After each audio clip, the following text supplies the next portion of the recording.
ओम ह्रीं थमेउ जल जलनं थुटं थमेउ स्वाहा। ओम ह्रीं थमेउ जल जलनं थुटं थमेउ स्वाहा। ओम ह्रीं थमेउ जल जलनं थुटं थमेउ स्वाहा। ओम ह्रीं थमेउ जल जलनं थुटं थमेउ स्वाहा। ओम ह्रीं थमेउ जल जलनं थुटं थमेउ स्वाहा। ओम ह्रीं थमेउ जल जलनं थुटं थमेउ स्वाहा। तो आपने इस मंत्र का जाप करना है, जैसे मैंने इस वीडियो में पहले बताया है। जब आपकी संख्या पूरी हो जाएगी तो आपने किसी भी हनुमान जी के मंदिर में जाकर प्रसाद बांट देना है और उनका धन्यवाद करना है कि आपने मेरा मंत्र सिद्ध किया है और आप मेरे को प्रयोग करने की इजाजत देना। तो आपका मंत्र सिद्ध हो चुका है, आपके पास वो शक्ति आ चुकी है जो आपको जल में नहीं डूबने देगी।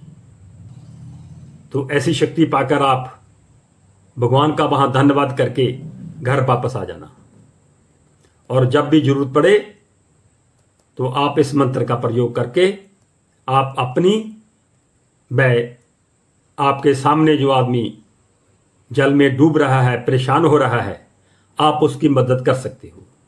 आपके पास बहुत बड़ी शक्ति ये प्राप्त हो जाएगी। आज की इस विशेष जानकारी के साथ ओम नमः शिवाय।